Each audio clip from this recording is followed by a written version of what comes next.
China is rolling out its development plan for the Guangdong-Hong Kong-Macao Greater Bay Area, or GBA.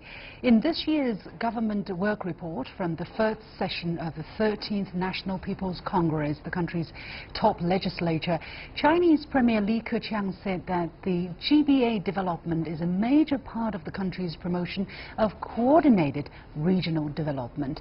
What does this development strategy mean for the Hong Kong Special Administrative Region, and how will integration with the Chinese mainland evolve?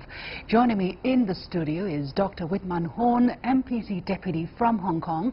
He is also the Principal Liaison Officer for Hong Kong at Shenzhen Qianhai Authority of South China's Guangdong Province. Dr. Hung, thank you very much for joining us. I understand this is the first time that you attend the meeting as a MPC Deputy from Hong Kong. Congratulations on that. In one of your proposals, you suggested that more fluidity is required to meet the sound development of the Greater Bay Area. Why do you make that proposal? Yes, if you look at the Greater Bay Area, it's one country, two systems, free customs and three different kind of legal regime, as well as four major cities. On one side, one country, two system is a blessing to Hong Kong and also to help the development of Greater Bay. But on the other side, it also there's some artificial hindrance from, we always say four flows, the flows of money, people, goods, and information. And right now, all these four, there are certain different kind of obstacles.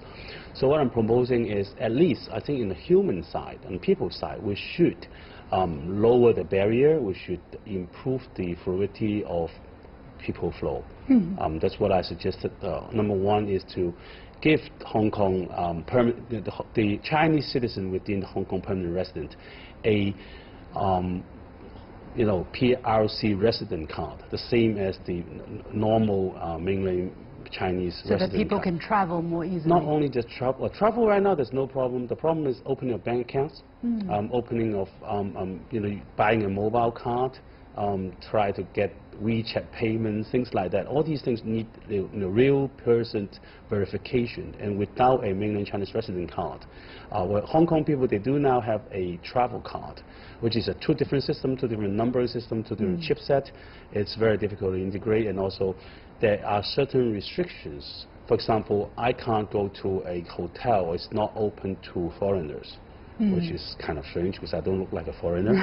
So these things, I'm proposing on one side, this is letting Hong Kong people to enjoy, Chinese citizens within the Hong Kong resident, to enjoy the same privileges, same treatment as mainland Chinese residents, so that they become part of the Greater Bay. On the other side, I'm also proposing the introducing of a Greater Bay travel card. This is more given, will be more given to the Greater Bay residents within the Guangdong province, as well as foreign people who station in Hong Kong. Because right now, if you have a foreign citizen stationed in Hong Kong, you have a passport, with multiple entry visa, you have to queue a long queue every time you cross the border. You can't travel with your fingerprint, right? But if I give you a card, and you can go to the fast lane. So, and also this will remove the restriction of this 1 week, one trip per week restriction for Shenzhen people to come to Hong Kong. Right. Well, during this year's government work report, Chinese Premier Li Keqiang said that the GBA is a coordinated regional development initiative. So what coordination are we seeing on behalf of the central government and on the part of the Hong Kong Special Administrative Region? It's yet to be seen. There are many proposals. I have put in a proposal that we should have the top level official to do the coordination. Because you see, again, as I said, you have a provincial government, you have two SARs, you have two deputy provincial cities, and then you have another 7 that is normal cities. So, and also because of the opening up, because of the development, we will need the help from various ministries in the central government under State Council to lead this coordination effort. What I'm also proposing is to have a standing body, like a secretariat of such a coordination body, so that it can help. Because a lot of these things, my experience with viewing all these kind of coordination, it needs a lot of follow-up. You can't do it with one meeting. So the ministry have to go back, they have to think about new policies, they have to change current laws. So somebody has to be there to specially cater it. Push it through. Okay. The Premier also stated that the central government will continue to support the Hong Kong SAR in its integration of its own development into the country's overall development. How do you think Hong Kong can accommodate the overall economic development? I think this only makes sense. Right now, Hong Kong is a mature international financial center. It has been helping the opening and reform of China for the past 40 years. But right now, there's a lack of growth in Hong Kong. We have an average growth about 3.8% last year. Our industry are very focused on finance, property, a bit of logistics and trading, and also on tourism.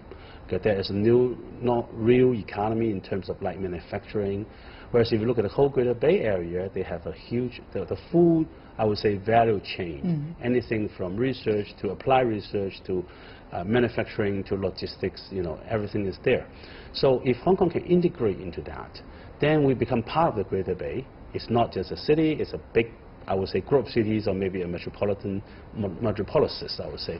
And then in this case, Hong Kong can play its role still as a financial center, still maybe as a a fundamental research center. We have some good universities, but then the other part of the value chain can be filled by the other cities within the Greater Bay.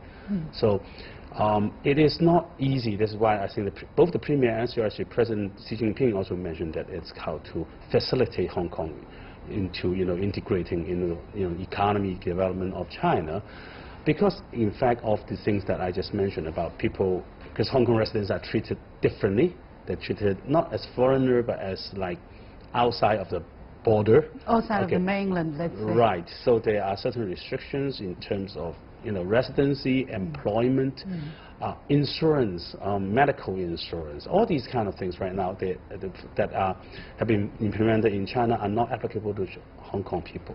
So if they move in, for example, if they move in to try to find a job, trying to work there, it's hard for them. Right. Well, some people argue that there should be efforts to leverage Hong Kong's advantages to meet the needs of the mainland, and then some other people argue that it should be the other way around, to leverage the country's or the mainland's advantage to meet Hong Kong's needs. What is your take?